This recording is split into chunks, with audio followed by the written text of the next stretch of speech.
Hi, welcome to the ZP vlog and podcast that we do every Sunday at 8 a.m. London time. And this is just really a wrap up on the news from Zimmer Peacock, for things that we've done during this week. So the first thing we'll jump into is we've touched upon this a few times over the last couple of weeks, but something that's really moving at Zimmer Peacock is our capability to detect analytes in unusual matrices. So an unusual matrices could, for example, be, it sounds ridiculous, but cough suites. And so we've put some notes out there.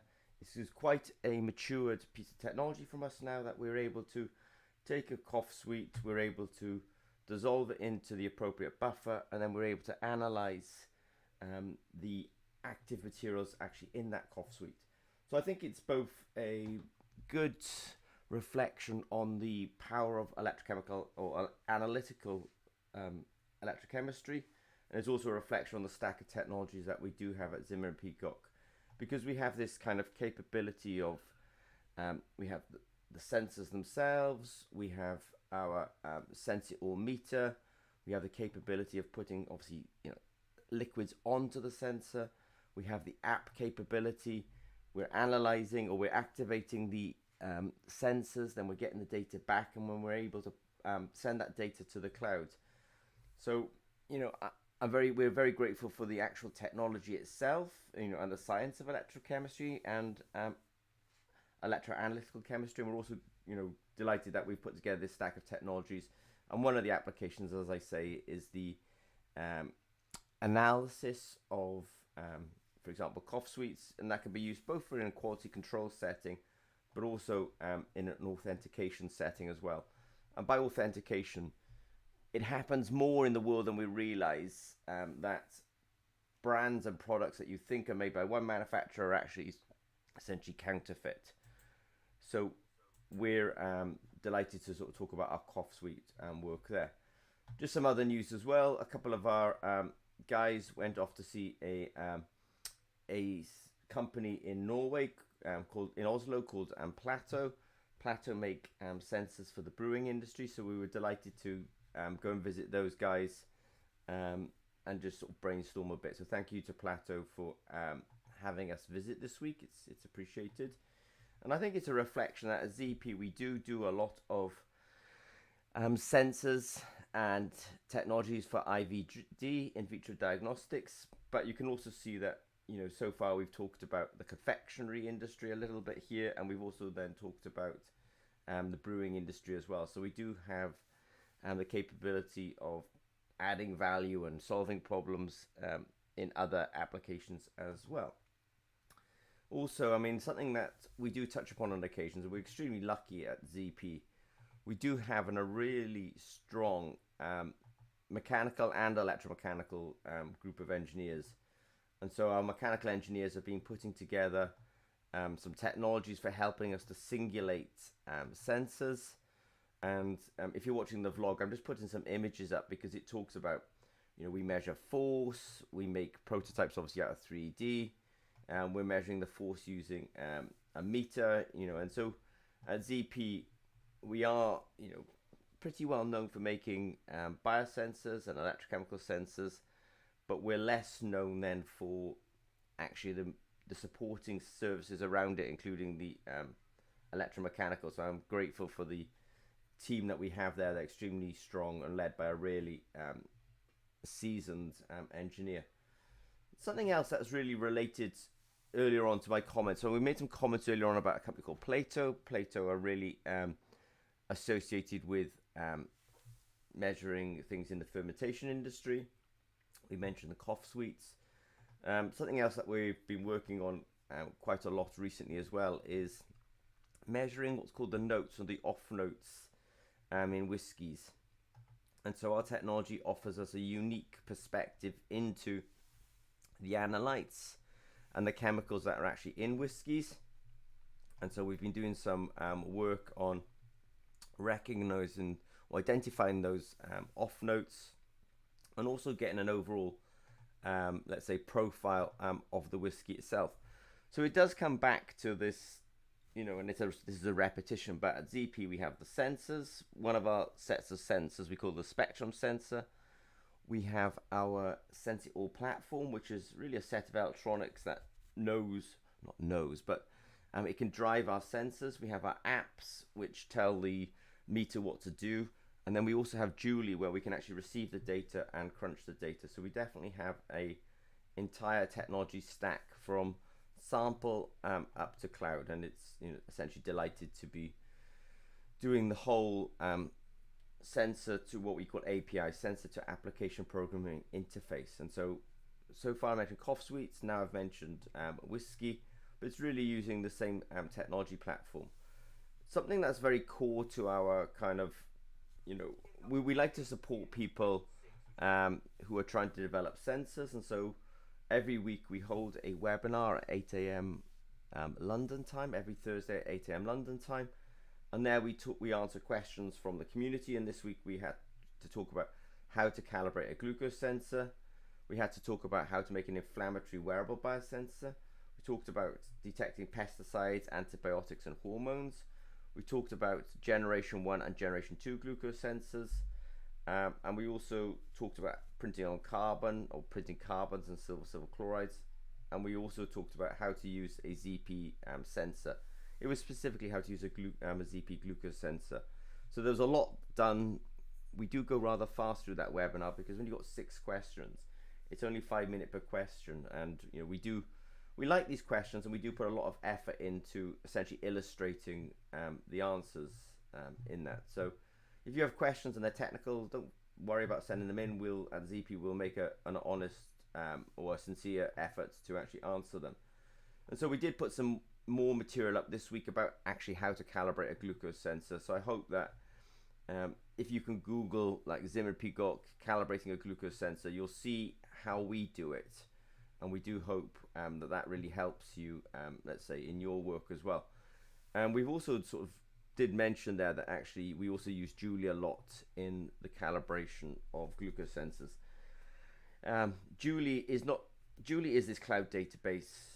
So far I've mentioned cough sweets, I've mentioned whiskey, now I've mentioned calibrating glucose sensors. When you look at all these technologies, you always find that Julie and our cloud database is actually at the heart of all of this. To dive slightly deeper, one of the questions that came in this week as well was also, how to make a wearable sensor for inflammatory markers. And it's actually, it's very doable actually to make a sensor for inflammatory markers. I think that, they were interested in IL-6 and TNF alpha and IFN gamma, and that's, let's say fine, perfectly fine. We can make wearable biosensors for that. And so we did make a video response to the question about that. And one of the things is that what they were basically in some ways trying to do was to make a inflammatory marker equivalent to a CGM. So CGM, continuous glucose monitoring. They were trying to make a inflammatory marker equivalent to it, and they were also trying to control a pump. And this is really like trying to control an insulin pump with a glucose sensor. The concept there is called the artificial pancreas. And these guys, though they weren't using the term artificial pancreas, the technology stack was really equivalent to making the artificial pancreas. So at ZP, we do actually have quite a lot of expertise around this. And so we were able to answer their questions with, I won't say authority, but, we're definitely with the experience. Their technology would require microneedles. That's something that we do at ZP. It would require electronics. We definitely do that at ZP. Bluetooth connectivity. Obviously we can do that, and so can many other engineers. But then the app development, which is fine as well, and then sending that data to the cloud, which is fine as well. And then they wanted to do something different. They actually wanted to control a pump. And we're not the pump guys, but we certainly have enough experience around that, around the... I just want to say good morning to Aftab. Nice to see you this morning. So we definitely were a good company to ask about that. And I also gave them a warning that, companies that work in this space or work with similar technologies like, and the company I was thinking of, for example, BioLink, Aftab, who's online this morning, he knows that companies like that, they raise like $100 million US dollars to do these kind of wearable sensors. So we like the question, but we also, we also give the commercial reality to these things as well. Something that's also came up this week in the ZP developer zone was trying to make sensors for pesticides, hormones, and antibiotics. Just want to make it really clear that there is no issue in making sensors for pesticides. Um, I don't want to trivialize it, but a lot of pesticides, for example, are glyphosates. Glyphosates are intrinsically electrochemically active, so there is no issue in making sensors for them. I think what happens a lot of the time is the people who are really interested in making sensors for example, pesticides, are strong in the academic world, but they're not so much in the commercial world. And so it's the business case. If you make a sensor for glyphosates, somebody has to go out there and actually sell it. And so the technology itself is really of no issue. So, for example, if somebody came to me and said, I want to make a sensor for glyphosates, I would say, go to our spectrum sensor. The spectrum sensor is broadly applicable and it will pick up glyphosates. Also use our Sense It All platform. And if they work with us, we'll be able to tune the Sense It All platform to work with the spectrum sensor to actually detect glyphosates. And the reason we can do it is glyphosates will have a very distinct signal shape, signal position, and signal intensity that's proportional to the concentration. So I have no issues in answering the question: can you make a sensor for glyphosates or pesticides? There's really no issue there. They were also asking about hormone sensors, and we actually do have a lot of hormone sensors: testosterone, androstenone, cortisol, etc. And then we also have they were also interested in antibiotics, and I'm also very interested in antibiotics as well. I didn't link to it, but antibiotics are very, what I would call, aromatic. That just means they have benzene rings. They do have a lot of how would I describe it? They have a lot of heteroatoms. These are things like nitrogen and hydrogen.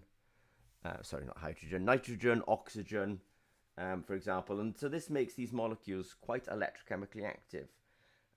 So I sort of say it that if people are interested in understanding antibiotics, either in the medical application or in the environment, really no issue.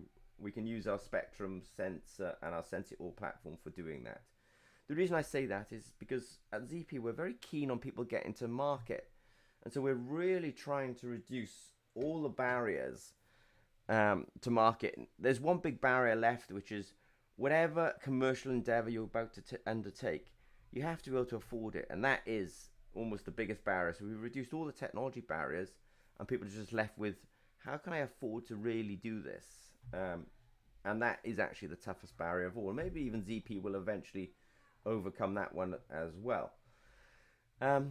Also, we are very interested in these technical questions and these technical challenges that come in as well. So we're very interested in the idea of, at the moment, a lot of glucose sensing technologies that are out there are what we call generation 1 glucose sensors. In the CGM space, for example, there's a generation 2 glucose sensor out there. That's by Abbott. They use some IP that was originally developed at University of Texas by a guy called Adam Heller, and he uses osmium complexes, and so they're using a mediator, so that would be described as a generation 2. Now at ZP we feel quite strongly actually that we could be the team to make a commercial generation 3 glucose sensor, feeling strongly about it and doing it, but I think we actually could do it. So we've just put a note up this week just defining what generation 1, generation 2 and generation 3 are. And we're particularly interested. We've been looking into generation 3. We have some very strong, I'd say, bioelectrochemists, and so having this critical number of bioelectrochemists allows us to really think about generation 3 glucose sensors, and that's something that we're also interested in tackling now. And it's not always because there's a technology advantage, but it's also because it's a freedom to operate advantage, that there are no commercial generation 3 glucose sensors on the market. And so companies that do commercialize along that line would have a greater freedom to operate. So that is something that we're also interested in as well. Getting near to the end here, but at ZP we do have some facilities in Norway, and this week there was something called Made in Horton, where visitors from across Norway, actually, we had a lot of people coming from NTNU, which is I think is really an excellent university in a city called Trondheim in Norway. So they came. We also had people from the local community as well come in, and we were just showing people essentially what we do at Zimmer and Peacock, and the whole thing is kind of made in Horton. It's very well organized, it's very well attended, and ZP were delighted to have not delegates, but attendees come in and visit us. Just lastly, every week, we at ZP, continuous glucose monitoring is a continuous process for us. And what I mean by that is, whether we're working on client projects or actually we're also doing a project with the Norwegian government, it does not stop our continuous glucose monitoring efforts. And so we just put up some images this week of our work, and I think it's particularly sort of interesting because we sort of moved on from the glucose stage now, and now we're just dealing with the communication stage of it. So at ZP we make a lot of CGMs. This is not a part-time effort. We've always got a full-time team on it, and we are working on the idea now of allowing people access to this technology so that they can do studies as well. This is not for human use, but these are CGMs that can be used in vitro or maybe in animal models, just for understanding glucose. So I'll sort of do a very quick wrap up and be very thankful and with people's time and giving it to us this morning. So if people have a vision that they want to do the analysis of some sort of analyzing food, please understand that this is something that we can do, and the cough drop work that we've done this week is a good illustration of it. Also know that it's not just food, but it's also beverage. The analysis of analyzing whiskey, yes, we can definitely do that. We're also, what makes us strong as EP is not just this capability of doing electrochemical biosensors. It's also the mechanical team that that go around it. Obviously, if you have any technical questions of ZP, I know I say it, but every week at 8 a.m. London time, we do a webinar. I think we answer all the questions that come in. We'll do a quick, response and try and do some illustrations around it.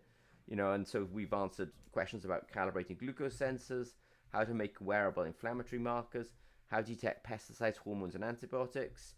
And we've also discussed Generation 1 and Generation 2 glucose sensors in that webinar this week as well. And obviously we've also revealed now that the whole technology stack that we've been putting together for measuring the glucose in fish, we're also making that available now for people who want to do general CGM development. So I think it comes down to, if you've got any questions of ZP, as per normal, please don't hesitate to reach out to us. I wish you all a good week. After take care. And for us, it all starts again on Monday. But if your weeks have started already, then have a good one. Okay, take care. Bye bye.